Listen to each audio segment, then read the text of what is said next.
সময় এমন একটি সম্পদ যা একবার হারিয়ে গেলে আর কোনো উপায়েই ফিরে পাওয়া যায় না। আমরা অর্থ, সম্মান কিংবা সম্পর্ক হারালে আবার ফিরে পেতে পারি, কিন্তু সময়ের কোনো পুনরাবৃত্তি নেই।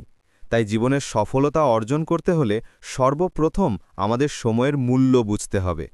অনেকেই ভাবে প্রচুর সময় আছে, পরে করলেই হবে। এই ভাবনা থেকেই অনুশোচনার সূচনা হয়। প্রতিটি দিন আমাদের জীবনের একটি অধ্যায়। আমরা যদি প্রতিটি দিনকে অবহেলা করি, তবে পুরো জীবনটাই হারিয়ে যাবে অজান্তে।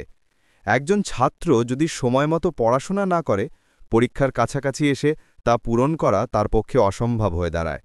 ঠিক তেমনি একজন কর্মজীবী যদি আলস্যের সময় নষ্ট করে, তবে তার উন্নতির সুযোগ অন্য কেউ নিয়ে নেবে।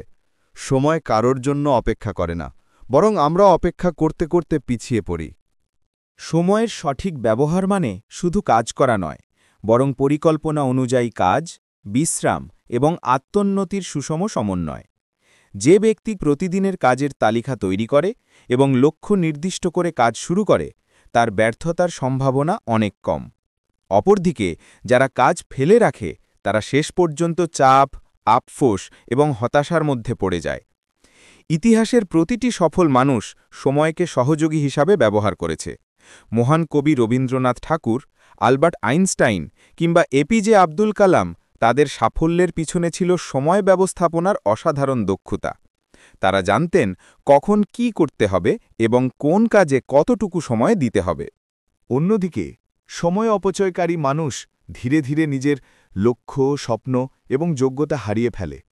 ঘণ্টার পর ঘণ্টা অকারণে মোবাইলে ব্যস্ত থাকা, বিলম্বে কাজ শুরু করা কিংবা দেরিতে ঘুম থেকে ওঠা, এসব অভ্যাস আমাদেরকে শুধু পিছিয়ে দেয়। সময়ের অপচয় মানে জীবনের অপচয়, কারণ সময়ই জীবন। সময়ের গুরুত্ব বোঝার প্রথম ধাপ হল সচেতনতা। প্রতিদিন নিজেকে প্রশ্ন করতে হবে, আজ আমি কতটা ফলপ্রসূ কাজ করতে পেরেছি। যদি উত্তর ইতিবাচক না হয়, তবে অভ্যাস পরিবর্তনের সিদ্ধান্ত নিতে হবে। মনে রাখতে হবে, আমরা যতই ব্যস্ত থাকি না কেন, আসলে সময়ের সংকট নয়, পরিকল্পনার অভাবেই আমাদের পিছিয়ে দেয়।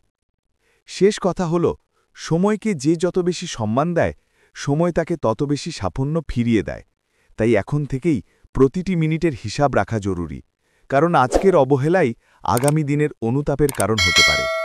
জীবন একবারই পাওয়া যায়, তাই সময়কে সঠিকভাবে কাজে লাগানোই বিচক্ষণতার পরিচয়।